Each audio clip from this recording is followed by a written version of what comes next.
ہوں اٹھی نہ مڑ کے.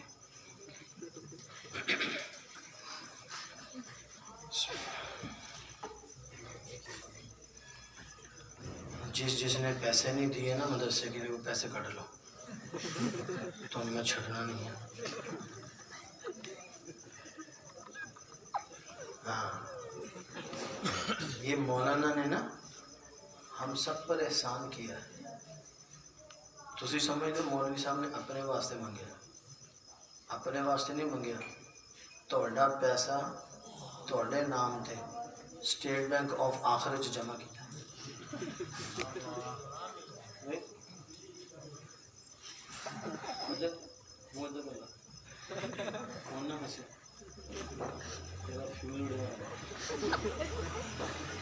مولانا نے آپ دوستوں کا پیسہ آپ کے نام پر اللہ کے ہاں جمع کروایا ہے. مولانا کا فائدہ ہے یا آپ کا فائدہ ہے؟ بولو. تو اردو سمجھ آتی ہے پھر بولتے کیوں نہیں؟ کس کا فائدہ ہے؟ ہمارا. جو کہتے ہیں ہمارا فائدہ وہ ہاتھ کھڑا کر کے کہیں ہمارا فائدہ. انہوں نے ہاتھ نہیں کھڑے کرانے جنہوں نے پیسے نہیں دیتے. ٹھیک ہے. اس کے لیے ایک آسان حل جو میں اکثر مدرسوں میں اپنے عزیز طلبہ کو کہتا ہوں. میں نے کراچی میں ایک مدرسے میں بیان کیا. میں نے اس مدرسے کے طلبہ کو ترغیب دی کہ آپ میں سے کون سا طالب علم ہر روز 5 روپے مدرسے کے لیے دے سکتا ہے. تو سب طالب علموں نے کہا جی کہ ہم 5 روپے ہر روز مدرسے کو دے سکتے ہیں. تو ایک طالب علم کے ایک مہینے میں کتنے پیسے ہوں گے؟ 150 روپے. ٹھیک ہے. اور 1000 طالب علم ہوں, 150 روپیہ مہینے کا ایک طالب علم دے. اگر دے تو ہو جانا چاہیے تھا اب تک. اوئے ہوئے پھر چندہ کرنے میں آپ سستا ہے. ادھا پھر چندہ نہیں آتا. 1.5 لاکھ روپیہ کس نے دیا؟ طالب علموں نے. ان طالب علموں نے اس سال اپنی ختم بخاری پر 40,000 روپیہ اولا ثانیہ والوں نے دیا. اولا ثانیہ والوں نے 40,000 روپیہ اپنے مدرسے کی ختم بخاری کے لیے دیا. تو جتنے طالب علم بیٹھے ہیں نا ہم مولوی سارے, ہم خرچ کرنے کی عادت ڈالیں. سانو صرف یہی کم آتا. ساڑی تھیلے چ ایک ہی سوراخ ہے. ہم علماء میں اپنے ساتھیوں کو کہتے ہیں بشمول اپنے کہ ہم خود یہ اپنا ذہن بنائیں. یہ بچے اکثر مجھے شاعری لگتے ہیں. یہ یہاں کے رہنے والے ہیں, مقامی ہو رہائشی ہو. مقامی جو بچے مقامی ہیں جو روزانہ آتے ہیں گھر سے اور روزانہ جاتے ہیں وہ ہاتھ کھڑے کریں. ماشاءاللہ انہوں نے جو کوئی ایسا نہیں جڑا کھانا پینا نہیں ہے. 50,000 روپے روز دے سکتے. جو سکولے جان تو 5,000 فیس دے دیں. ماں پیو بھی ہنس کے دے دیں. مدرسے دی والی جیب میں کٹ لیں. سب سے پہلے ہم طالب علم ارادہ کرو کہ ہم نے اپنے لیے بول اور جان نکلتی گئی ہے نا. پیسے دینے کی باری آئی کوئی جان نکل گئی. ہم نے اپنے لیے اپنا مال جو اللہ نے دیا ہے وہ آخرت میں جمع کروانا ہے.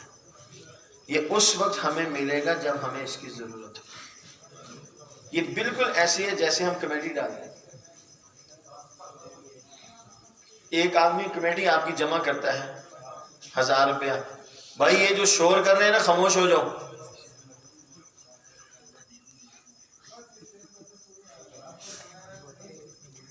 اشارے نہ گلا کرو. اوئے حافظ جی ڈونٹ اسمائل. تو ہم اپنے لیے آخرت میں اپنا کھاتا کھولیں. ایک آدمی آپ کی ماہانہ کمیٹی جمع کرتا ہے, آپ اس کو روزانہ 1000 روپے دیتے ہو. 2 لاکھ روپے کی کمیٹی ہے. جو جمع کرتا ہے اس کا فائدہ یا آپ کا فائدہ؟ تھوڑا فائدہ ہے نا، اے بھی وہی ہے۔ تو جتنے میرے بھائی بیٹھے ہیں سارے، الحمدللہ آپ دوستوں میں سے کوئی ایک بھی بھائی ایسا نہیں جو یومیہ 10 روپے نہیں دے سکتا۔ کوئی ہے ایڈا غریب جہاں کوئی یومیہ 10 روپے دین کی ہمت نہیں ہے؟ اچھا آپ ہو سارے اسی محلے کے یا دور سے آئے ہو؟ اسی محلے کے نا؟ تو تھوڑے محلے دے وچ قرآن پاک دا مدرسہ ہوگی، انہوں نے چندے دا اعلان کرنا پڑے، سر گیا پھر۔ آپ آج خود آ کے پیشکش کریں محترم صاحب کو، حضرت میرے ذمہ کوئی کام، میں خادم آپ کا، آپ کا اپنے گھر کا 2000 3000 4000 یومیہ کا خرچہ ہے۔ مثال کے طور پہ میرے گھر کا 4230 روپے خرچہ ہے، تو میں یہ سمجھ لوں میرے گھر کا خرچہ یومیہ جو ہے وہ 2500 ہے، اوپر والے 220 روپے مدرسے سے، کوئی فرق پڑے گا؟ وہ جو آپ کے 2270 روپے خرچہ ہے نا، وہ بھی اس بقیہ 230 روپے کی وجہ سے اللہ پاک پورے کرائیں گے۔ تو میرا آپ دوستوں کو انتہائی مفید مشورہ ہے، ان لوگوں کا احسان ہے آپ پر جو آپ کو دین سے جوڑ رہے ہیں، آپ کا کوئی احسان نہیں ہے ان کو پیسے دے کر، آپ نے اپنے لیے دیے ہیں، ان کے لیے نہیں دیے، قرآن کریم کے لیے دیے ہیں۔ یہ معصوم بچے قرآن کریم پڑھ رہے ہیں، اساتذہ ان کو قرآن کریم پڑھا رہے ہیں، یہ لائٹیں، پنکھے، بجلی، پانی، موٹر، ایک گلاس پانی کا کسی کو پلانا ثواب ملتا کہ نہیں ملتا؟ ملتا ہے تھوڑا سا، کتنی نیکیاں ملتی ہیں، ہے نا؟ تو یہ جو 500 گلاس پیئیں کتنی نیکیاں جمع ہو جائیں گی؟ آپ کہو ہمیں اتنی نیکیوں کی ضرورت نہیں، 80 نیکیاں سر مارنی ہیں۔ وہ کہتے ہیں نا ایک دفعہ سبحان اللہ کہنے سے جنت میں درخت لگے گا، عربی نسل کا گھوڑا 500 سال اس کے نیچے بھاگتا رہے گا، سایہ ختم نہیں ہوگا۔ تو ایک پینڈو دیہاتی کہنا میں ایڈی بڑی جنت کی کرنی ہے، اتنے جان واسطے میں نے الگ الگ گڈی لینی پینی ہے، اتنے پھرے گا کون، جا کے دیکھے گا کون، میں نے چھوٹی جی کافی ہے، بتھیری ہے جی۔ تو آپ سارے میرے بھائی ارادہ کر لیں، اللہ سے مانگ لیں کہ یا اللہ ہمیں اپنے دین کی ہر قسم کی جائز خدمت کے لیے قبول فرما۔ اتنا نہیں آمین نہ قبول نہیں ہونا، کیوں؟ آمین ٹھڈوں کٹو، آمین دل سے کہو یا اللہ ہمیں قبول کر۔ ہمارے استاد حضرت مولانا اللہ حسین صاحب کراچی میں تقریر کر رہے تھے، تو مدینہ شریف کا ذکر آ گیا، مکہ شریف کا ذکر آ گیا۔ مکہ مدینہ نہ کہاں کرو، ایس پی کا نام لے دو تو ایس پی صاحب کہتے ہو، ایس ایچ او صاحب، اپنے دفتر دے افسر کا نام لو تو کہتے چودھری صاحب، اللہ دے نبی دے شہر کا نام ہے تو مکہ، اور مکے گیا سی، اور مدینے بھی گیا سی کہ نہیں گیا سی، کوئی پتہ ہی نہیں ہے کس کے شہر کا نام لے رہے ہو، کس کے شہر کا نام لے رہے ہو، کوئی پتہ ہی نہیں ہے گا، ہوش ہی نہیں ہے گا، دماغ صورتی بھی ٹکانے گی، اقامت ہو رہی ہے، کوئی منہ چکے ادھر دیکھ رہا ہے، کوئی ادھر دیکھ رہا ہے، کوئی گلاں کر رہا ہے، کوئی کچھ کر رہا ہے، انہوں پتہ ہی نہیں کہ کھڑا کتنے ہے۔ نہ مولوی صاحب کو توجہ دلانا بھائی آ جا ہم سیدھے بس کر، مولوی صاحب بھی ادھر ادھر دیکھ رہے کرنے کھڑے، صحیح گل کر رہے ہیں، ناراض نہیں نا، علماء ناراض نہ ہو، پیچھے آواز آ گئی تو چپیڑ مارے نہیں کھٹا کے تو چپ نہیں کر سکتا، ہوں تو چپ کر جا، خدا کے بندے ذرا غور تو کرو کھڑے کہاں ہو، ہونے کیا لگا ہے؟ معمولی سے دنیا کے جج کے سامنے آدمی کھڑا ہو جان نکل جاتی ہے، یہ اللہ کے سامنے کھڑا ہے اس کو پتہ ہی نہیں ہے۔ مولوی صاحب بھی مسئلے سے کھڑے ہو کے موبائل کاٹ کے بند کر دینا، انہوں نے پیچھے آدمی نہ کرو بند کر کے آؤ،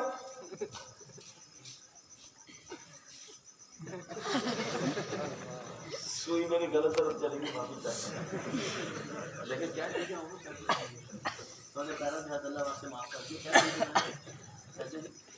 غلط ہے نہیں کہہ رہے، معافی مانگ رہے ہیں، غلطی ہو میرا آپ تمام دوستوں سے برادرانہ مشورہ ہے، یومیہ کی بنیاد پر اپنے گھر میں باکس رکھیں۔ ہم نے اپنے بہت خاص جماعتی دوست جو ہیں، ہماری جماعت چندے کے ڈبے نہیں رکھتی، ہم چندے کے ڈبے نہیں رکھتے دکانوں پہ گھروں پہ، ہم نے اپنی جماعت کے خاص دوستوں کو باکس دیے اپنے گھروں میں رکھنے کے، وہ اپنے گھر میں یومیہ کی بنیاد پر اس میں پیسے ڈالتے عطیے کے۔ ہم سب نے دین کو پالنے کے لیے زکوٰۃ طے کر رکھی ہے۔ سال بعد مولوی صاحب نے زکوٰۃ چ دانے دے دینے، سال بعد مولوی صاحب نے زکوٰۃ دے وچ کوئی ایک ادھا کٹا دے دینا، سال بعد مولوی صاحب نے زکوٰۃ دے وچ کوئی 10-20 روپے دے دینے، پھر انہوں نے کہنا مولوی صاحب نماز ٹائم نہ پڑھا جا کرو، اسے میچ بھی دے دینا۔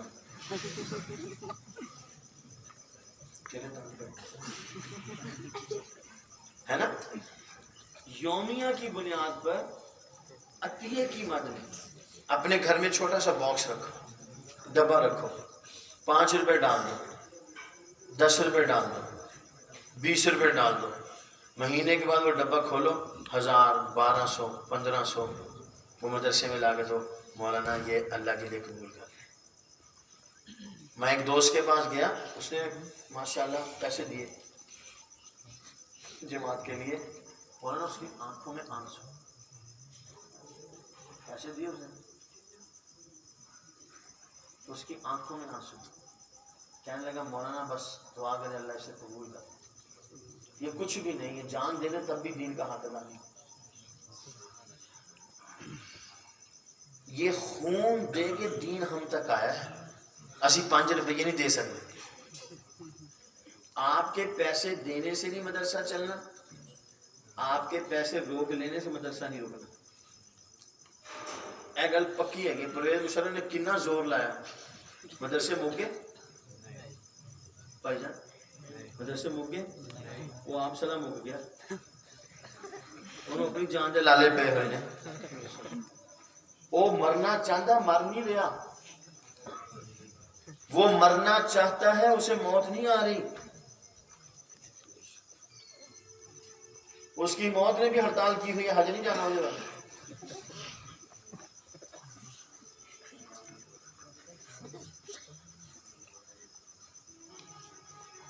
پاکستان کا ایک بڑا آدمی، میں تقریر شروع کرتا ہوں، ابھی پریشان تو نہیں آپ لوگ، تسی پریشان نہ ہوئی، میں اپنی طبیعت کے مطابق تقریر کرنی ہے، میرا اپنا سٹائل ہے۔ میں بھی چودھریوں میں خاندان کا پہلا مولوی ہے، اس واسطے میں ذرا عجیب سٹائل ہے۔ سکندر مرزا کا نام سنا آپ لوگوں نے؟ سکندر مرزا، وہ کہتا تھا میرا بس چلے نا، میں چاندی کی کشتی بنواؤں، سارے مولویوں کو اس میں بٹھاؤں، 20 سمندر میں جا کے اس کشتی کو غرق کر دوں۔ ذرا پوچھو تو آج دنیا سے سکندر مرزا کہاں ہے؟ سکندر مرزا کے اقتدار کو زوال آیا، مال بردار طیارے میں بٹھا کے اس کو برطانیہ بھیجا گیا، وہاں ایک ہوٹل میں برتن دھوتے دھوتے مر گیا، اس کی بیوی ایرانی تھی، اس کو ایران منتقل کر دیا گیا، اس کے بدبودار متعفن سڑے ہوئے گلے ہوئے جسم کو زمین سے نکال کر سمندر میں پھینک دیا۔ یہ تاریخ کی بات ہے۔ آپ کے میرے کوئی کام کرنے سے کام ہوگا نہیں، آپ کے میرے کام نہ کرنے سے کام رکے گا نہیں۔ خوش نصیب اور سعادت مند ہیں وہ لوگ جن کا مال، جن کی جان، جن کا وقت، جن کی سوچ، جن کی فکر، کوئی بھی خیر کی چیز اللہ کے دین کے لیے ان کی استعمال ہو جائے، خدا کی قسم وہ مال مبارک، وہ جان مبارک، وہ سوچ مبارک، وہ قدم مبارک، وہ فکر مبارک جو اللہ کے لیے استعمال ہو، اس سے زیادہ خوش قسمت انسان ہی کوئی نہیں۔ میری ذرا برابر بھی کوئی قوت اور طاقت نہیں ہے جو میں بول رہا ہوں، یہ میرا مالک مجھے بلوا رہا ہے اپنے دین کے لیے۔ آپ کیا سمجھتے ہیں پورا مہینہ دن رات صبح و شام گلیوں میں پھرنا یہ انسان کے بس کی بات ہے؟ وہ مالک پھر آ رہا، ایک بادشاہ اور ایک وزیر، آقا اور غلام، مالک اور نوکر، یہ سفر کر رہے تھے۔ سفر کرتے کرتے ایک مسجد کے دروازے پر پہنچے تو غلام اپنے آقا سے کہنے لگا اگر اجازت ہو تو تھوڑی دیر کے لیے مسجد چلا جاؤ. تو مالک کہنے لگا ٹھیک ہے میں بھی تھوڑا سا ریسٹ کر لیتا ہوں, تم بھی مسجد چلے جاؤ. میں بھی تھوڑا سا ریسٹ کر لیتا ہوں, تھک گیا ہوں سفر کر کر کے, تم بھی چلے جاؤ, میں یہاں لیٹ جاتا ہوں. تو یہ مالک مسجد کی دیوار کے باہر سائے میں لیٹ گیا, غلام مسجد میں چلا. اس غلام سے پہلے مسجد میں تھا کوئی, اس کے پیچھے گیا کوئی. کچھ دیر کے بعد, کچھ وقفے کے بعد مالک نے آواز دی, اس نے کوئی جواب نہیں دیا. تھوڑی دیر کے بعد اس نے پھر آواز دی, اس نے پھر کوئی جواب نہیں دیا. تیسری دفعہ اس نے ذرا سٹائل تبدیل کر کے آواز بدل کے گرجدار آواز ہے, ہن آندا کہ نہیں آندا بندہ بن کے, یا میں آواں. پنجابی سمجھتے ہو ہیں تسی تے اتنا سیریس ہو کے بیٹھے جیسے اج ہی لکھنؤ تو آئے. اردو تو ہمیں بہت ہی سمجھ آتی ہے. اس نے آواز انداز چینج کر کے آواز دی تو اس غلام نے پلٹ کے جواب دیا آنے نہیں دیتا, آنے نہیں دیتا. اس مالک کا ذہن اس مالک کی طرف نہیں گیا, دنیا کی طرف گیا. فوراً پلٹ کے کہتا ہے کون نہیں آنے دیتا. آگے سے وہ غلام کہتا ہے جس ذات نے تجھے مسجد کی دیوار کے باہر روک رکھا ہے اسی ذات نے مجھے مسجد کے اندر روک رکھا. وہ نہیں مجھے آنے دیتا. آپ اور میں نہیں آئے, آپ اور میں نہیں آئے, اور تھوڑے لوگ ہیں اس شہر میں, اس محلے میں, وہ کیوں نہیں آئے. آپ کو اللہ پاک نے منتخب کر کے چن کے بھیجا, جاؤ میرے دین کی بات سنو, اس پر عمل کرو, اپنی قبر بناؤ, مجھے راضی کرو. یہ تو اس مالک کی عنایت ہے. اللہ کے لیے اپنے دین کی تبلیغ, دین کی ترویج, دین کی اشاعت اور خدمت کے لیے بندوں کی کمی. تسی بول دے کیوں نہیں؟ میرا بیان لیٹ شروع کرا ہے تو میرا قصور تو نہیں ہے. بول بو نہیں تو میں جگ پانی سے بھر کے تھوڑے سٹنے شروع کر دوں.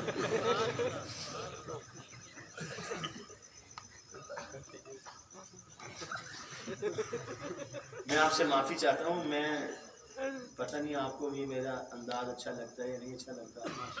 تو میں ذرا طالب علم ہوں, گستاخی ہو جائے تو میں معافی چاہتا ہوں. اللہ کے لیے اپنے دین کی تبلیغ, ترویج, اشاعت, حفاظت, کسی بھی کام کے لیے بندوں کی کمی.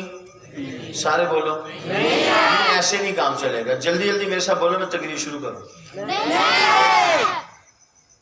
اللہ کے لیے کمی نہیں ہے. ایک آدمی تھا, اپنے دوست کے پاس گیا, اسے جا کے کہتا ہے مجھے بیماری کے علاج کے لیے تھوڑا سا شہد چاہیے.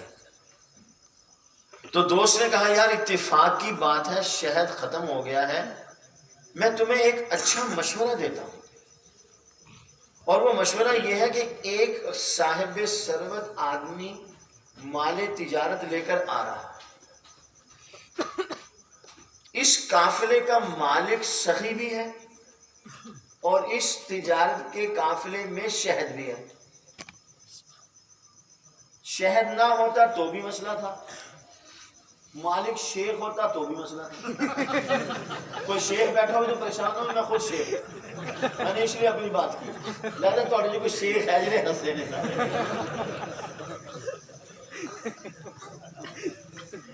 شہد بھی تھا, مالک بھی سخی تھا,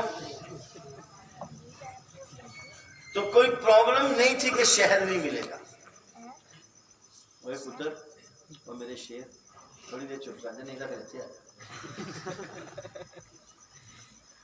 اس نے کہا ایک قافلہ مال تجارت لے کر آ رہا ہے، قافلے کا مالک سخی بھی ہے اور اس میں شہد بھی ہے، تم اس کے انتظار میں شہر کے باہر چلے جاؤ، مالک سے ملو، شہد لے لو۔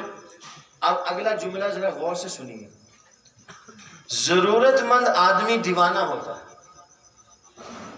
ہم نے دنیا کو اپنی ضرورت بنا لیا، ہم سارے دنیا کے پیچھے دیوانے ہو گئے۔ اصحاب پیغمبر نے اللہ رسول کو ضرورت بنا لیا، وہ اللہ رسول کے پیچھے دیوانے ہو گئے۔ عطا اللہ شاہ بخاری نے رسول اللہ صلی اللہ علیہ وسلم کو اپنی ضرورت بنا لیا، وہ ان کے پیچھے دیوانے ہو گئے۔ ہم نے دنیا کو اپنی ضرورت بنا لیا، ہم دکان کے پیچھے دیوانے ہو گئے۔ ہمیں دکان نظر آتی ہے، روزی روٹی کمانے کے لیے 2 سال 3 سال 4 سال باہر لگانے آسان ہے، 3 دن اپنے ملک میں اللہ کے راستے میں لگانے مشکل ہے۔ یار تم نظر نہیں آئے، 2 سال ہو گئے، 1.5 سال ہو گیا، کہاں تھے؟ میں دبئی گیا ہوا تھا ذرا نوکری کے لیے۔ اب یہ کہتا ہے یار تم دبئی گئے تھے نوکری کے لیے، کتنے سال کے بعد آئے؟ 2 سال کے بعد۔ 2 سال کے بعد؟ وہ یار میں نے تمہیں کہا تھا 3 دن کے لیے جانا، ڈرائیور تیرے تو پیٹ سے درد ہونے لگے، تیرے پیٹ کی مروڑ اٹھنے لگے، تو 2 سال دبئی لگا کے آ گیا۔ دنیا کے لیے ذہن بنا ہوا تھا، 2 سال لگانے آسان تھے، دین کے لیے ذہن نہیں بنا، 3 دن لگانے مشکل ہے۔ دنیا کے لیے ذہن بنا ہوا ہے، مہندی بٹنا اور کی کیوں ہوں تیرا ہوا نہیں نا، ہونا تو کتنے سارے خرچے تھے، آج مہندی کا کھانا ہے جی، آج فلاں کا کھانا ہے جی، اس میں 6 ڈشیں بن رہی ہیں۔ تو جو کہ مولوی صاحب آ جائیں یا مدرسے کھانا بھیجنا ہوگا، ایک تو مولوی کھانے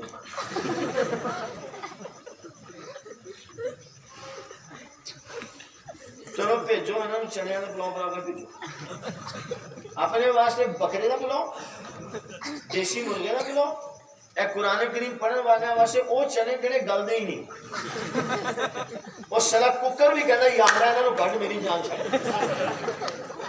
یہ نہیں پکنے،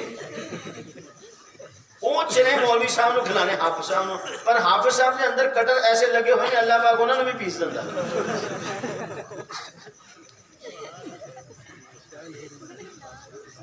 حافظ صاحب نے اللہ پاک نے ایسے مضبوط دیتے عذاب، وہ چنے جڑا تھوڑا ککر نہیں پکا سکتا، حافظ صاحب دا اندر پکا۔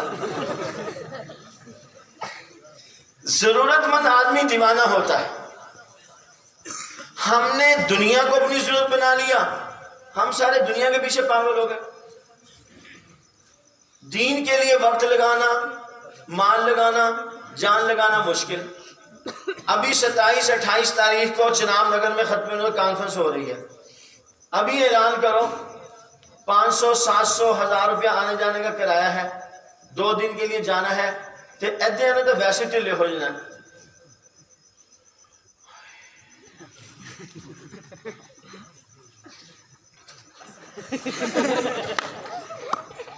ادھے آنے تو ویسے ٹھلے ہو جانا۔ تو جی انہوں نے کہو اسلام آباد بحریہ ٹاؤن کے پلاٹاں دی جڑی ہے نا نیلامی ہو رہی ہے، تو جڑے بابے بچارے چھوٹیاں ترتے ہیں انہوں نے بھی بغیر چھوٹی تو کھڑے ہو جائے۔ بابا جی تسی کدھر؟ وہ تو نیلامی ہو رہی ہے، نیلامی بڑی سستی ہو رہی ہے، میں سوچا فتح پور والا پلاٹ بھیج دوں، بحریہ ٹاؤن چ پلاٹ لے۔ کیوں؟ تسی میری گلاں ہاسے نہ ڈالو، میں بڑی قیمتی گلاں کر رہے ہیں۔ کیوں؟ یہ کیوں ہے؟ وجہ کی ہے؟ دنیا کی اہمیت ہے، دین کی اہمیت نہیں، اس لیے دنیا پر مال جان وقت لگانا آسان ہے، دین پر لگانا مشکل ہے۔ جب تک میں اور آپ اپنے دل میں دین کی اہمیت کو پیدا نہیں کریں گے، اس وقت تک دین کے لیے مال لگانا بھی مشکل، جان لگانا بھی مشکل، وقت لگانا بھی مشکل۔ تو ضرورت مند آدمی دیوانہ ہوتا ہے۔ میں نے بات کہاں سے شروع کی؟ اللہ کے لیے، ہاتھوں میں مٹھا ہی یاد رہنا، اللہ کے لیے اپنے دین کی تبلیغ، ترغیب، اشاعت کے لیے بندوں کی کمی نہیں ہے۔ ویسے مولوی مٹھا بہت کھاندے ہیں، اللہ کے لیے اپنے دین کی دعوت، تبلیغ، ترویج، اشاعت، حفاظت کے لیے بندوں کی کمی نہیں ہے۔ اس پر میں نے آپ کو بات سنانی شروع کی ہے۔ تو ضرورت مند آدمی دیوانہ ہوتا ہے۔ یہ شہر کے باہر جا کر قافلے کے انتظار میں بیٹھ گیا۔ قافلہ آتا ہوا دکھائی دیا۔ قافلے کے باہر ایک دوست چل رہا تھا تو یہ اس تک پہنچا۔ اسے کہتا ہے یار مجھے جو قافلے کے مالک ہیں نا امیر صاحب جن کا یہ بھارا ان سے ملنا ہے۔ تو وہ بھی اچھا آدمی تھا۔ بس اوقات شاہ سے شاہ کے جو وفادار ہوتے ہیں وہ 2 ہاتھ آگے ہوتے ہیں۔ جہاں پیر دینا خلیفے وہ پیر صاحب ادھی روٹی کھانے خلیفہ 15 روٹیاں کھا لیں۔ پیر صاحب نے پتہ ہی نہیں ہے یخنیاں بھی بنوا رہے ہیں۔ پیر صاحب نے پتہ ہی نہیں بیچارے حضرت جو ہے صبح ناشتے میں 10 بادام 10 کاجو اور 10 پستے شہد میں بھگو کے کھاتے ہیں۔ اور پیر صاحب بیچارے ستے پہ خلیفے نے رگڑتا سب تو خلیفے دی گردن ایڈی بڑی، پیر بیچارے نفل پڑھ کے سکیا پہ۔ تو بسا ہوگا شاہ سے شاہ کے وفادار جو ہوتے ہیں نا وہ 2 ہاتھ آگے ہوتے ہیں، مگر یہ ایسا نہیں تھا۔ اسے کہا یار مجھے مالک سے ملنا ہے۔ تو اس نے کہا دیکھو وہ جو درمیان میں چند لوگ اکٹھے نظر آ رہے ہیں نا جرمر صاحب، تو ان میں ایک سب سے خوبصورت آدمی جو ہے نا اس قافلے کا مالک ہے، تو تم اس تک پہنچ جاؤ۔ تو یہ بندہ وہاں تک پہنچ گیا۔ اللہ کے لیے اپنے دین کا کام کرنے والے بندوں کی کمی نہیں ہے۔ یہ وہاں پر پہنچا اور ان سے کہتا ہے حضور میں ایک حاجت مند ہوں، مجھے بیماری کے علاج کے لیے تھوڑا سا شہد چاہیے۔ تو جو قافلے کے مالک تھے انہوں نے اس آدمی کو بلایا جس کے انڈر میں سارا قافلہ تھا اور اس سے کہا کہ جس اونٹ کے کجاوے میں 2 مٹکے شہد کے رکھے ہوئے ہیں ان میں سے 1 مٹکا شہد کا لے آؤ۔ تو یہ غلام کہنے لگا حضور اگر اجازت ہو تو عرض کروں؟ تو وہ کہنے لگے کہو۔ تو یہ کہتا ہے کجاوے میں برابر وزن ہے، ایک طرف سے مٹکا نکال کے لاؤں گا دوسری طرف سے مٹکا، وہ کجاوے کا وزن خراب ہو جائے گا۔ تو مالک واقعی شیخ نہیں تھے۔ مالک کہنے لگے کوئی ایسی گل نہیں ہے تو دوسرا مٹکا بھی لیا۔ تو طرح وہ خشک تا نہیں سی جڑے سبحان اللہ بھی نہیں کہتے سی، لیکن رہن دو کوئی ضرورت نہیں ہے۔ ہاں قسمیں چپ کر کے کتنے فرما بردار سبحان اللہ بھی نہیں کہتے۔ مل کے کو سارے کو بغیر کہیں تو کیوں نہیں کہتے؟ مالک کہنے لگے دوسرا مٹکا بھی لیا۔ تو غلام کہتا حضور اگر اجازت ہو تو کچھ عرض کرو؟ وہ فرمانے لگے کہو۔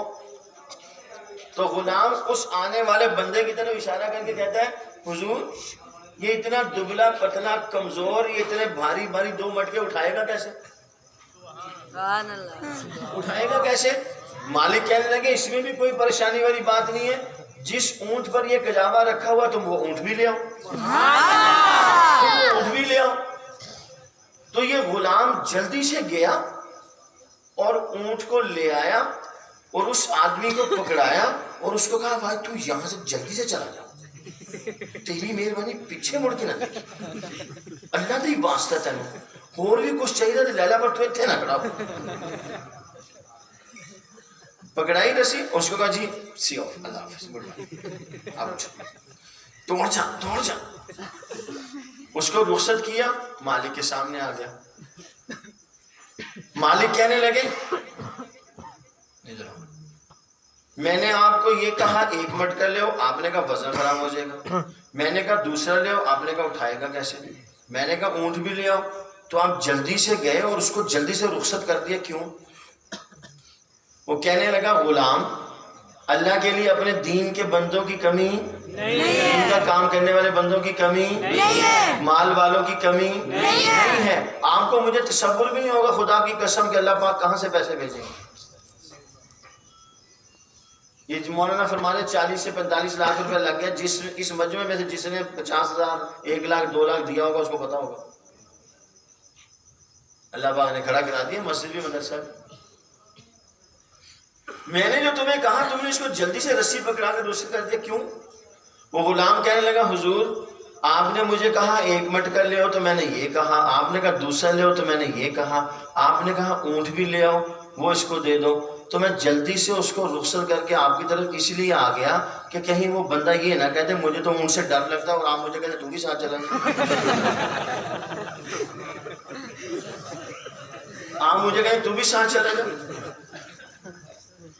تو مالک کہنے لگے سنو میں نے کہانی نہیں سنائی، قصہ نہیں سنایا، بڑی گہری بات سنائی ہے آپ کو، تسی بات جو پاؤں تبصرے کر دے پھر مولوی ایویں ہساندا رہے کوئی کام دی گل نہیں کی، تانوں سمجھ نہ آوے تو میرا کی قصور ہے؟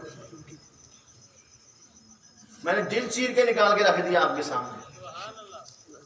مالک کہنے لگے ارے اللہ کے بندے یہ تو اچھا تھا، تم یہاں غلام وہاں تم آزاد ہوتے، تم یہاں محکوم وہاں تم حاکم ہوتے، یہاں میری مرضی چلتی ہے وہاں تمہاری مرضی چلتی ہے۔ وہ غلام کہنے لگا حضور یہ تو بالکل ٹھیک ہے، میں چلا جاتا آزاد ہو جاتا، مگر جانے میں نقصان یہ تھا کہ آپ کو مجھ جیسے ہزاروں غلام مل جاتے مگر مجھے آپ جیسا آقا نہ ملتا، میں اس لیے آپ کو چھوڑ کے جانے کے لیے تیار تھا۔ اللہ کو کروڑوں کھربوں انسان مل جائیں گے اپنے دین کے کام کے لیے، مگر خدا کی قسم یہ آپ کی میری خوش قسمتی ہے کہ اللہ نے آپ کا اور میرا نام اپنے دین کی خدمت کے لیے لکھ لیا۔ اللہ کا شکر ادا کرو۔ اگر آپ کو کوئی دین کا کام کرنے کی دعوت دی جائے تو اپنے اوپر بوجھ نہیں سمجھو، اس کو خوش قسمتی سمجھو، یا اللہ تیرا شکر ہے مولوی صاحب نے مینو کیا۔ اگر مولوی صاحب یہ کہیں کہ پرسوں آپ کی دعوت ہے ہوٹل میں، پھر تو نہیں کہنا مولوی صاحب نے میں ہی نظر آیا، مینو پڑھ کے کہتے تیری دعوت ہے، مولوی صاحب شکریہ۔ مولوی صاحب اگر کہہ رہے کہ پتر تو 500 روپیہ دینا، تو یار ایک دم مسجد سے نماز پڑھنی مشکل ہو گئی، مسجد میں نماز پڑھنی مشکل ہو گئی یار، جدوں آؤں مولوی صاحب کوئی نہ کوئی پروجیکٹ لے کے کھڑے ہوتے ہیں نظر بھی میں ہی ہوں۔ مجھے میرے ایک دوست نے کہا، وہ دنیا دار آدمی ایماندار آدمی، مجھے کہنے لگا یار فلاں مولوی بھی آئندہ فلاں مولوی بھی آئندہ، اور میں کہا چوڑیا شکر کر، میرا ساتھی ہے دوست ہے میرا چور کا، میں نے ایسے ہی کہا، اور میں کہا چوڑیا شکر کر، اللہ پاک نے تیرا نام لکھا ہوا ہے ورنہ تیرے لگے کئی پہ ہیں شہر دے وچ، تو شکر کر مولوی تیرے ماں نو تیرے واسطے لگا لیا، تو پھر نخرے کردا چل میں کٹ پیسے جماعت واسطے۔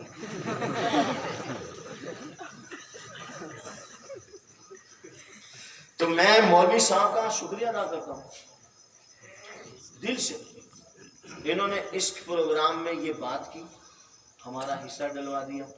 اللہ تعالیٰ آپ کے اس 10 روپے 20 روپے 50 روپے 500 روپے کو اپنی شان نشان قبول کرے، اور اللہ سے مانگو کہ یا اللہ مرتے دم تک میری نسلوں میں اس کام کو جاری کر۔ خدا کی قسم ہمیں اندازہ نہیں ہے، ایک بچہ حافظ قرآن بننے کے لیے ایک قرآن کریم کا لفظ الف لام میم، یہ الگ الگ ہے، الف الگ لام الگ میم الگ، اس کو یاد کرنے کے لیے سینکڑوں مرتبہ پڑھتا ہے۔ الف پر الگ نیکیاں، لام پر الگ نیکیاں، میم پر الگ نیکیاں، تو جدوں سانو اینیاں نیکیاں لبنی ہیں نا تو اسی پھر اس ٹائم یہی کہنا وہ اینیاں بڑیاں کی کرنی ہیں، تھوڑی نہیں کافی سی جنت سے جان واسطے، تو سارے کوشش کریں گے، اللہ تعالیٰ مجھے اور آپ کو عمل کرنے کی توفیق نصیب فرمائے۔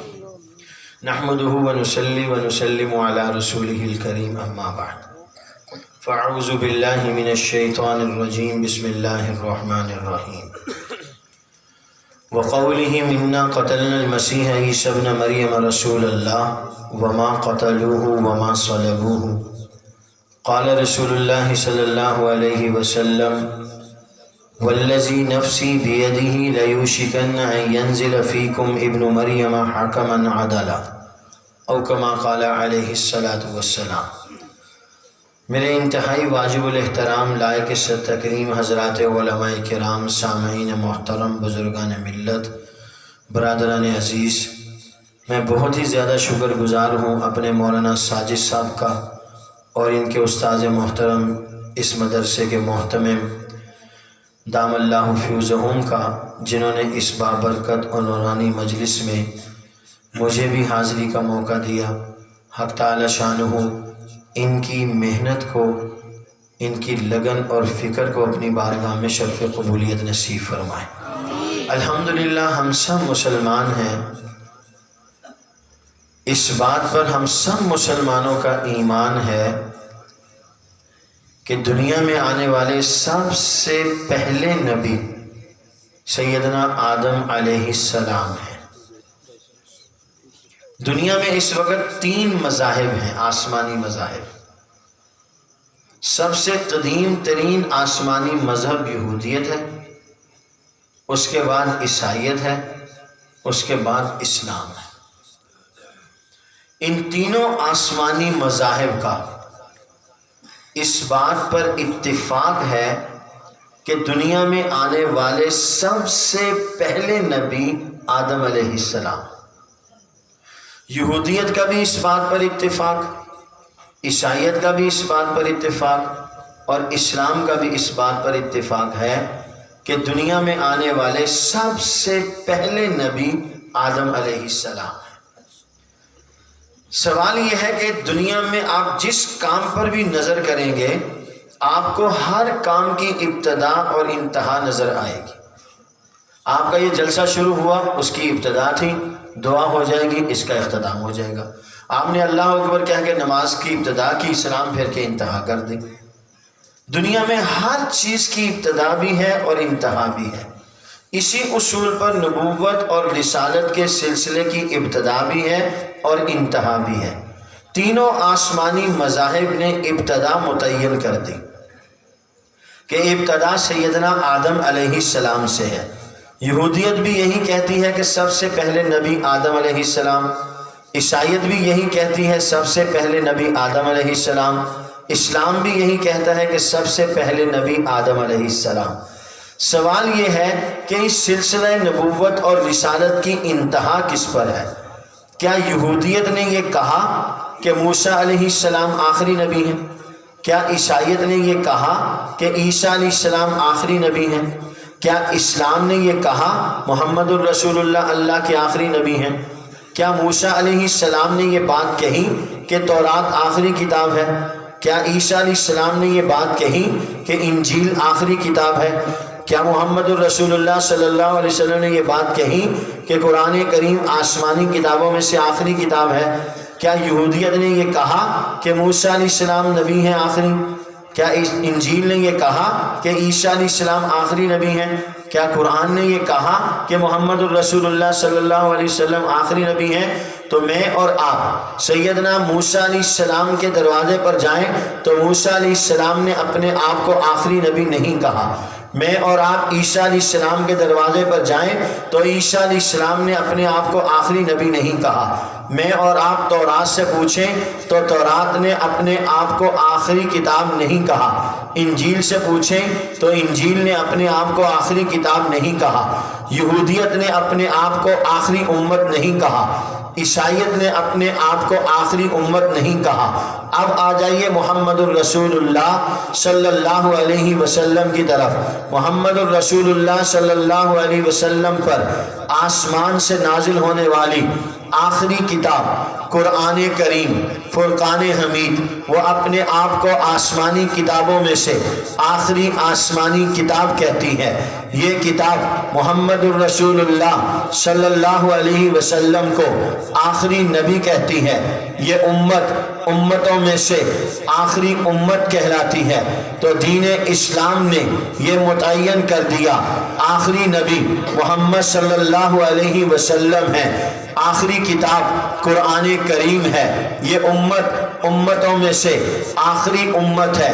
موسیٰ علیہ السلام نے اپنے آپ کو آخری نبی نہیں کہا، تورات نے اپنے آپ کو آخری کتاب نہیں کہا، عیسیٰ علیہ السلام نے اپنے آپ کو آخری نبی نہیں کہا، انجیل نے اپنے آپ کو آخری کتاب نہیں کہا، بلکہ آپ صاحب تورات موسیٰ علیہ السلام کے دروازے پر جائیں تو موسیٰ علیہ السلام امام الانبیاء، خاتم النبیین، سید الاولین والآخرین، آسمان نبوت کے نیر اعظم محمد الرسول اللہ صلی اللہ علیہ وسلم کے متعلق اپنی اسی کتاب تورات میں کہتے ہیں کہ ایک اللہ کا آخری نبی تم میں برپا ہوگا، 10,000 قدوسیوں کی جماعت ان کے ساتھ ہوگی۔ تمام شارحین تورات یہ کہتے ہیں اس بندے سے مراد محمد الرسول اللہ صلی اللہ علیہ وسلم ہے، اور ان 10,000 قدوسیوں کی جماعت سے مراد اصحاب پیغمبر کی وہ جماعت مقدسہ ہے جو فتح مکہ کے دن محمد الرسول اللہ صلی اللہ علیہ وسلم کے ساتھ بڑی آن، بڑی شان و شوکت کے ساتھ فاتحانہ انداز میں مکہ میں داخل ہوئے۔ انجیل، صاحب انجیل عیسیٰ علیہ السلام جب آسمان پر جا رہے تھے تو اس وقت اپنی قوم کو کہا مجھے آسمان پر جا لینے دو، میرے بعد اللہ تمہارے اندر ایک ایسا بندہ برپا کرے گا جس کا بولنا خدا کا بولنا ہوگا۔ قرآن یہ کہتا ہے وما ينطق عن الهوى ان هو الا وحی یوحی، ادھر انجیل کہتی ہے کہ وہ جو بندہ آئے گا اس کا بولنا خدا کا بولنا ہوگا۔ قرآن کہتا ہے وما ينطق عن الهوى ان هو الا وحی یوحی، اس سے مراد امام الانبیاء، خاتم النبیین، سید الاولین والآخرین محمد الرسول اللہ۔ سارے مل کے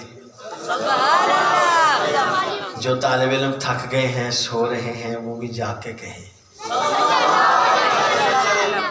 کافی سارے سو رہے تھے، چلو سارے مل کے کہو صلی اللہ علیہ وسلم۔ جب اللہ کے نبی کا نام مبارک آئے تو بغیر کہنے کے دل کی محبت سے، عقیدت اور احترام سے، عاشقانہ انداز میں جھوم کے اتنے پیار سے بارگاہ رسالت مآب صلی اللہ علیہ وسلم میں تحفہ بھیجو کہ اللہ پاک کے محبوب اپنے روضہ اطہر میں اپنے فتح پور کے امتی سے خوش ہو جائیں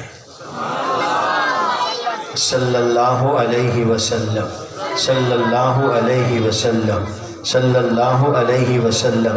اللہ ایسا بندہ برپا کریں گے جس کا بولنا خدا کا بولنا ہوگا۔ قرآن کریم کے الفاظ کو چھوڑ کر قرآن کریم کا معنی اور مطلب اور مفہوم ادھر رکھ دیں، انجیل کے الفاظ کو چھوڑ کر معنی اور مطلب اور مفہوم ادھر رکھ دیں تو سیم ایز اٹ از ایک ہی چیز نکلے گی۔ تو ثابت یہ ہوا تورات نے بھی، انجیل نے بھی، قرآن نے بھی نبوت اور رسالت کی ابتدا، نبوت اور رسالت کی انتہا، کتابوں کی ابتدا، کتابوں کی انتہا، امتوں کی ابتدا، امتوں کی انتہا، وہ ساری اس امت پر امتوں کی انتہا کر دی، کتابوں کی انتہا قرآن کریم پر کر دی، نبوتوں کی انتہا امام الانبیاء، خاتم النبیین محمد الرسول اللہ صلی اللہ علیہ وسلم کی نبوت اور رسالت پر کر دی۔ سیدنا آدم علیہ السلام سب سے پہلے نبی ہیں۔ آئیے توجہ کیجئے، انبیاء علیہ السلام و تسلیمات کی دعوت کے انداز کو دیکھیے۔ آدم علیہ السلام آئے، انہوں نے یہ کہا میں اللہ کا نبی ہوں، تم ایک خدا کو مانو، میرے بعد جتنے نبی اور رسول آئیں تم نے ان پر ایمان لانا ہے۔ دوسرے نبی آئے، انہوں نے کہا میں اللہ کا نبی ہوں، میں تمہیں یہ دعوت دیتا ہوں ایک اللہ کو مانو، میرے بعد بہت سارے نبی اور رسول آئیں گے، تم ان پر بھی ایمان لانا، مجھ سے پہلے ایک نبی گزر چکے ہیں تم ان پر بھی ایمان لاؤ، وہ اللہ کے سچے نبی تھے۔ تیسرے نبی آئے، انہوں نے اپنی نبوت اور رسالت پر ایمان لانے کی دعوت دی، اللہ پر ایمان لانے کی دعوت دی، اپنے بعد آنے والے بہت سارے نبیوں پر ایمان لانے کی دعوت دی، اپنے سے پہلے دو نبی جو گزرے ہیں ان پر ایمان لانے کی دعوت دی۔ انبیاء علیہ السلام آتے رہے، امتوں تک ایمان کی دعوت کو پہنچاتے رہے، یہاں تک کہ سیدنا عیسیٰ علیہ السلام آئے۔ توجہ کیجئے گا، میں آپ کو انبیاء کی دعوت کا اسلوب بتا رہا ہوں۔ اللہ کا نبی آیا، اپنی نبوت اور رسالت کو پیش کیا، اللہ پر ایمان لانے کو پیش کیا، اپنے بعد آنے والے نبیوں پر ایمان لانے کو پیش کیا، اپنے سے پہلے گزر جانے والے نبی پر ایمان لانے کو پیش کیا۔ انبیاء آتے رہے، دعوت دیتے رہے، خوش نصیب ماننے والے کامیاب ہوتے رہے، بد نصیب انکار کرنے والے ناکام ہوتے رہے، یہاں تک کہ سیدنا عیسیٰ علیہ السلام آئے۔ سیدنا عیسیٰ علیہ السلام نے کہا انی عبداللہ آتانی الکتاب وجعلنی نبیا۔ میں تمہیں یہ بات واضح کر دینا چاہتا ہوں، تم میں سے کہ بعض لوگوں نے مجھے نبی نہیں خدا مان لیا، بعض لوگوں نے خدا کا بیٹا مان لیا، تو تمہیں یہ بات معلوم ہونی چاہیے انی عبداللہ آتانی الکتاب وجعلنی نبیا۔ میں اللہ نہیں، میں خدا نہیں، خدا کا بیٹا نہیں، میں تو اللہ کا بندہ ہوں۔ رسالت کے فریضے کی ادائیگی کے لیے اللہ نے مجھے مبعوث کیا ہے۔ اب سنو میں تمہیں کیا کہتا ہوں، میں تمہیں یہ کہتا ہوں کہ میں اللہ کا نبی اور رسول ہوں، میں تمہیں ایک خدا پر ایمان لانے کی دعوت دیتا ہوں۔ توجہ کیجئے، مجھ سے پہلے 1,23,998 نبی گزر چکے ہیں، میں تمہیں کہتا ہوں ان پر ایمان لاؤ، وہ اللہ کے سچے نبی تھے۔ مجھ سے پہلے نبی کہتے تھے ہمارے بعد بہت سارے نبی آئیں گے، تم نے ان پر ایمان لانا ہے۔ دعوت کا یہ حصہ میں تمہارے سامنے ان الفاظ میں پیش کرتا ہوں وَمُبَشِّرٌ بِرَسُولٍ يَأْتِي مِن بَعْدِهِ اسْمُهُ احمد۔ اب تم نے میرے بعد بہت سارے نبی، بہت سارے رسول تلاش نہیں کرنے، اب تمہیں یہ بات معلوم ہو جانی چاہیے وَمُبَشِّرٌ بِرَسُولٍ يَأْتِي مِن بَعْدِهِ اسْمُهُ احمد۔ اب میرے بعد صرف اور صرف ایک نبی آئے گا، ایک رسول آئے گا جس کا نام نامی آسمان پر احمد ہوگا، زمین پر محمد ہوگا۔ یہ سیدنا عیسیٰ علیہ السلام نے بشارت دی۔ اللہ کے نبی آئے، انہوں نے کہا میں اپنے بھائی عیسیٰ ابن مریم کی بشارت ہوں، میں اپنے جد امجد سیدنا ابراہیم خلیل اللہ کی دعا کا اثر ہوں۔ آؤ میں تمہیں دعوت دیتا ہوں، میں اللہ کا نبی اور رسول ہوں، ایک اللہ کو مانو۔ میں تمہیں یہ کہتا ہوں مجھ سے پہلے 1,23,999 نبی گزر چکے ہیں، اب تم نے میرے بعد بہت سارے نبیوں کو تلاش کرنا ہے؟ نہیں، اب تم نے میرے بعد بہت سارے نبیوں کو تلاش نہیں کرنا۔ میرے بعد ایک نبی نہیں آئے گا، میرے بعد 2 نبی نہیں آئیں گے۔ اب میں تمہیں یہ کہتا ہوں انا خاتم النبیین لا نبی بعدی ما کان محمد ابا احد من رجالکم ولکن رسول اللہ و خاتم النبیین۔ میں تمہیں یہ کہتا ہوں اليوم اکملت لکم دینکم واتممت علیکم نعمتی ورضیت لکم الاسلام دینا۔ میں تمہیں یہ کہتا ہوں اب اللہ نے میرے اوپر نبوت اور رسالت کا سلسلہ کامل کر دیا۔ قل یا ایھا الناس انی رسول اللہ الیکم جمیعا۔ اب میں تمہیں کہتا ہوں وما ارسلناک الا رحمتا للعالمین وما ارسلناک الا کافۃ للناس یاسین والقرآن الحکیم انک من المرسلین۔ یہ خدا پاک نے قرآن کریم کے اندر آیات ختم نبوت نازل فرما کر اعلان کر دیا امام الانبیاء خاتم النبیین سید الاولین والآخرین، آسمان نبوت کے نیر اعظم محمد الرسول اللہ صلی اللہ علیہ وسلم ہی اللہ کے آخری نبی ہیں۔ اسود انسی، مسلمہ کذاب، سجا بنت حارث، اسحاق اخرس، بیان بن سمعان، بہاءاللہ ایرانی، عبید ثقفی، مولا محمد اٹکی، یا ہندوستان کی سرزمین پر جنم لینے والا جھوٹا مدعی نبوت انگریز کے اقتدار کی چھتری کے سائے میں پروان چڑھنے کے بعد نبوت کا دعویٰ کر کے میدان میں آئے گا تو امت نے نہ اسود انسی کو مانا، نہ مسلمہ کذاب کو مانا، نہ امت نے مسلمہ پنجاب مرزا غلام قادیانی کو مانا۔ اس امت کا پہلے دن سے لے کر آج تک اور آج سے لے کے زندگی کی صبح تک یہی اعلان ہے، امام الانبیاء اللہ کے آخری نبی ہیں، محمد الرسول اللہ کے بعد کسی بھی قسم کا کوئی اور نیا نبی دنیا میں نہیں آ سکتا۔ اللہ کے نبی نے کہہ دیا نبوت اور رسالت خالق کائنات نے میرے اوپر کامل کر دی، بند کر دی، ختم کر دی۔ انی عبداللہ آتانی الکتاب، عیسیٰ علیہ السلام نے پیغام دیا، اپنے آپ کو پیش کر دیا، پھر نبوت اور رسالت کی انتہا کو بیان کر دیا، اس کی تفصیل پیغمبر صلی اللہ علیہ وسلم نے زبان قرآن سے بھی پیش کر دی، زبان نبوت سے بھی پیش کر دی۔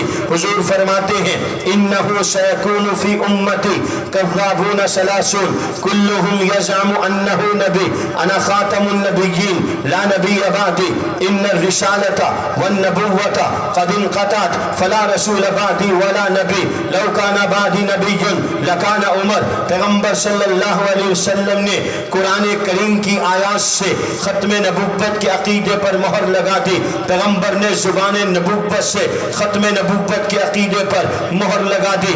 چاہیے تاریخ اٹھائیے، جھوٹا مدعی نبوت مسلمہ کذاب اٹھا، صدیق اکبر رضی اللہ تعالی عنہ نے میرے ماں باپ، میرا روح و جسد، میری آل اولاد، میرا کنبہ قبیلہ، ان کے قدموں کے نیچے لگنے والے ریت کے ذرات پر قربان سیدنا صدیق اکبر نے کائنات کی ساری محبتیں محمد الرسول اللہ کی جھولی میں ڈال دی۔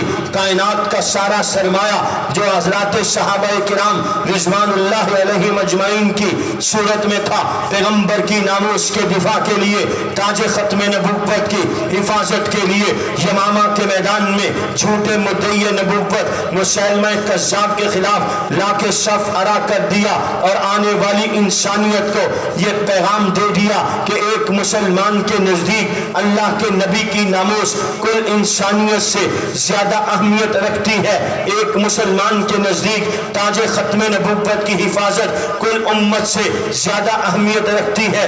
جب بھی کبھی کسی دور میں دفاع ناموس رسالت کی بات آئے، دفاع تاج ختم نبوت کی بات آئے، ساری امت کو قربان کرنا پڑے تو قربان کر دیا جائے گا۔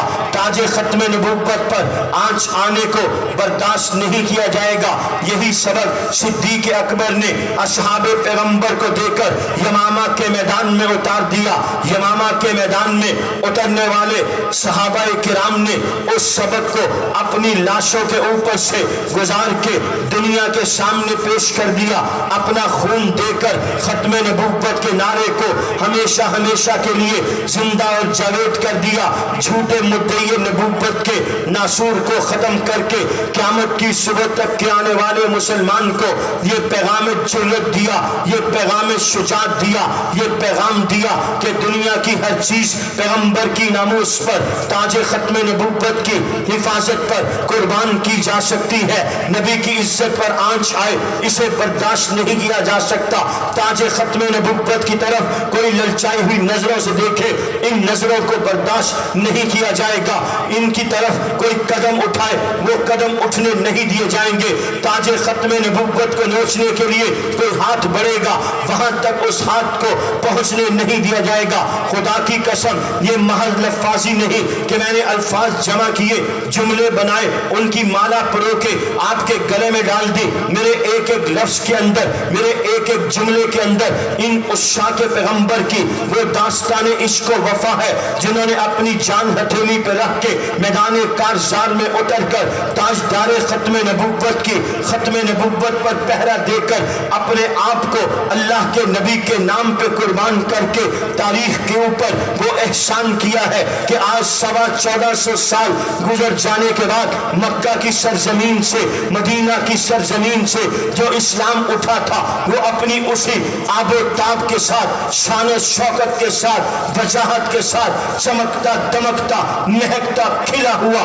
گلاب کے پھول کی طرح آج میرے آپ کے آنگن میں کھلا ہوا ہے، اور انشاءاللہ الرحمن رہتی دنیا تک اسلام کا شجر سایہ دار یوں ہی کھلا رہے گا، یوں ہی کھلتا رہے گا، یوں ہی خوشبو کو بکھیرتا رہے گا۔ اور اس کے کھلنے میں، اس کی خوشبو کے برقرار رکھنے میں، اس اسلام کے شجر سایہ دار کو تر و تازہ رکھنے کے لیے خدائے بزرگ بزرگ برتر ہر دور میں ان غلامان پیغمبر جیسے عاشقان رسول پیدا کرتا رہے گا جو اپنا خون دے کے نبی کے اس دین کی آبیاری کرتے رہیں گے.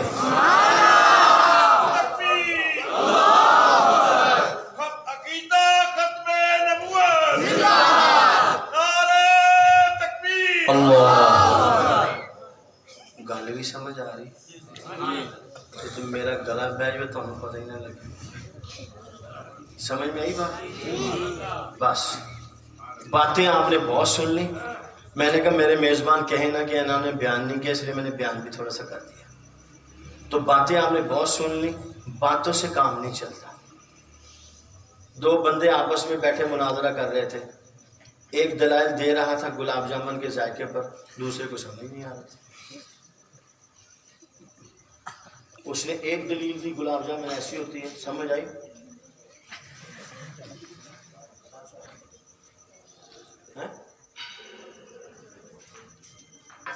اسے دوسری دلیل دی, ذائقہ سمجھ میں آیا؟ اس نے کھ بھی نہیں پتہ لگی. اس نے ایک اور دلیل دی. اس نے کہا کچھ پلے پیا, انہوں نے کہا نہیں سواب پلے پیا, وقت ہی ضائع ہویا, کھ بھی سمجھ نہیں آیا. اس نے پانچویں دلیل چھٹی, اوئے کچھ سونا ادھر دیکھ یار, میں گلاب جامن دے کسے سنا رہا, تم تھلے کچھ لبھی جا رہے. ادھر میرا دھیان کر شاباش. دو بندے گلاب جامن پر بحث کر رہے تھے, گلاب جامن کا ذائقہ اور ٹیسٹ کیسا ہوتا ہے. دلائل دیتے رہے, دوسرے کو سمجھ نہیں آیا. تھوڑی دیر کے بعد بزرگ وہاں سے گزرے, دیکھا دو نوجوان علماء پسینے سے شرابور سردی میں باواں چڑھائیاں ہوئی, پاواں کو شوبے نہ ہوئے, باواں پہلے چڑھا دیں. پت خیر ہے, وہ پتلو خیر تو ہے, ٹھنڈ کے موسم تو پسینے پسینے ہو پیا. تو ایک ساتھی کہتے ہیں تایا جی 1.5 گھنٹہ ہو گیا, قسم گلاب جامن کا ذائقہ سمجھا رہے ہیں, جب دماغ ہے پتہ توڑی پڑی ہوئی, سب پلے نہیں پہ رہے, کچھ سمجھ نہیں آ رہے. تو حضرت سمجھدار تھے بزرگ, انہوں نے کہا پت ہو ذرا دلائل دے. تو حضرت گئے مٹھائی کی دکان پر, کلو مٹھائی کا ڈبہ گلاب جامن نہیں آ گیا. ہاں بھائی کی بنے مناظرے کا, کہاں تک پہنچا آپ کا مناظرہ, کیا بنا آپ کے مناظرے کا؟ تو اس نے کہا جی بڑے دلائل دیے مگر کچھ بھی نہیں ہوا, جہاں سے بات شروع ہوئی تھی وہیں پر ہے. اس کو گلاب جامن کا ذائقہ بیٹھتے وقت سمجھ نہیں آیا تھا, ابھی 1.5 گھنٹے کے بعد بھی سمجھ میں نہیں آیا. تو چاچا جی نے اس کو کہا پتر ادھر آ, اوپن یور ماؤتھ, بوتھا کھول, منہ کھول. تو اس نے منہ کھولا. چاچا جی نے منہ جو گلاب جامن رکھ کے تھوڑے تکا لایا, اور بغیر بریک تو اندر.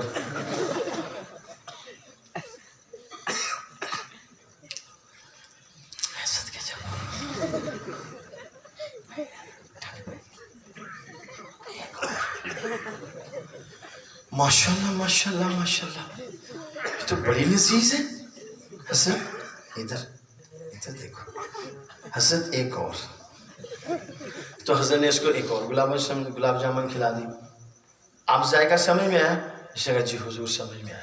ہمارے استاد شیخ الحدیث حضرت اقدس حضرت مولانا نذیر احمد صاحب رحمۃ اللہ علیہ رحمت واسعہ بانی جامع امدادیہ فیصل آباد, میرے پاس الفاظ نہیں جو ان کو خراج تحسین پیش کر سکوں. میرے نزدیک شیخ الحدیث مولانا نذیر احمد صاحب اپنے وقت کے مجدد تھے. وقت میں ان کی قدر نہیں کی, لوگوں نے ان کی قدر نہیں کی. وہ علمی دنیا کے مجدد تھے اپنے وقت کے. وہ ہمیں مدرسے میں فرمایا کرتے تھے مولوی صاحب چکھنے کی چیز چکھنے سے سمجھ میں آتی ہے, باتوں سے سمجھ میں نہیں آتی. تے گلا نہ تمہیں کچھ نہیں سمجھ آنا, ختم نبوت کا کام عملی طور پہ کرو. تو کیا خیال ہے آپ سارے ختم نبوت کا کام عملاً کرنے کے لیے تیار ہیں؟ انشاءاللہ. ٹھڈو انشاءاللہ کر دو. انشاءاللہ. نہیں سنو, اگلی گل سنو. یہ اللہ نے پتہ تسی کتھوں کٹ رہے ہو. تقریر ختم کرانے واسطے فٹافٹ انشاءاللہ کہہ رہے ہو, ایڈی جلدی نہیں ختم ہونی. ہاں جی میں نے پتہ, جو جمعے والے مولوی صاحب کہتے ہیں نا آخر دعوانا, تو اس ٹائم لوگوں نے چہرے دیکھنے والے ہوتے ہیں, اتنے خوش ہوتے ہیں یا اللہ تیرا شکر جان چھوڑی، یا اللہ تیرا شکر مولوی صاحب نے جان چھوڑی. ایسا جملہ سب نو سمجھ آتا. انشاءاللہ تسی اتھوں جنہیں سچے دل نہ کہو گے، میرا غور سے جملہ سنیں، بزرگوں کی موجود میں کہہ رہا ہوں، آپ اور میں انشاءاللہ جتنے دل سے یہاں کہیں گے اتنی ہی اوپر سے منظوری آئے گی. کہ تسی بھی ٹھڈوں ترخان واسطے انشاءاللہ کیا تو اتوں بھی ادھا دی ہی منظوری آنی. تو صدق دل سے عملاً ختم نبوت کے کام کا ارادہ کرو گے. انشاءاللہ اس کام کے لیے تیار ہے؟ انشاءاللہ عملاً ختم نبوت کے کام کے لیے تیار. ٹھیک. اب اگلی بات سنو. جو اس کام کے کرنے کا ارادہ کرتا ہے اس کو اللہ کیا دیتے ہیں؟ عملاً جو کرے گا وہ تو بعد کی بات ہے.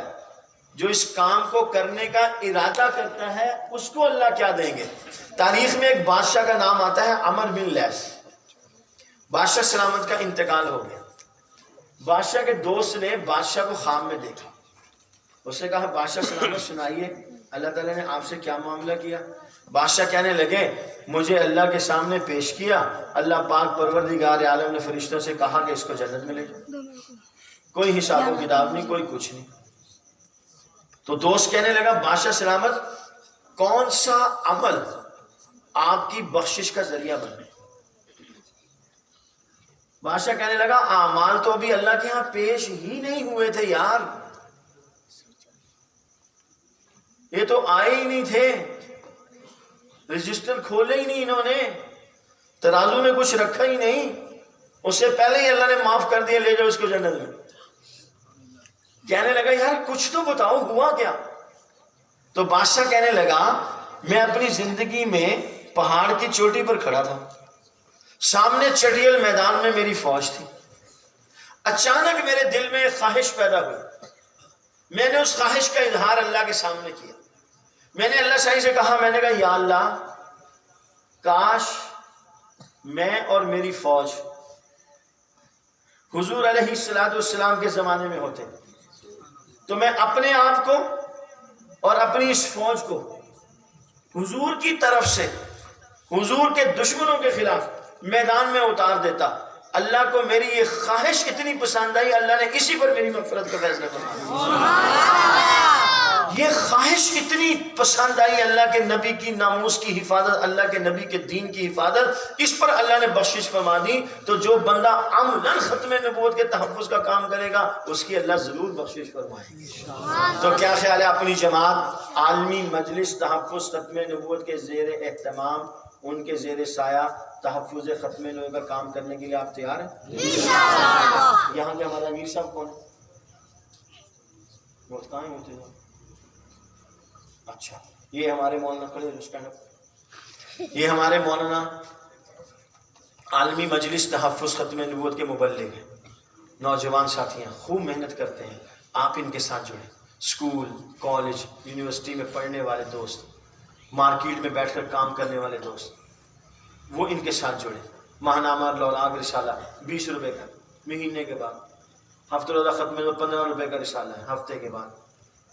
تو وہ آپ لیں، ان کے ساتھ رابطہ رکھیں، ختم نبوت کے کام کے ساتھ جڑیں گے، ان کے ساتھ رابطہ کریں گے انشاءاللہ. تشریف 3 کام ہیں ہر مسلمان کے ذمہ. کس کے ذمہ؟ ہر مسلمان کے ذمہ 3 کام ہیں. نمبر 1، اس پیغام کو عام کرنا ہے حضور اللہ کے آخری نبی. بولو، اس پیغام کو عام کرنا حضور اللہ کے، اس پیغام کو عام کرنا ہے عیسیٰ علیہ السلام آسمان پر. بولو نہیں، آسمان پر موجود ہیں، زندہ سارے نبی ہیں، موجود نہیں سمجھے.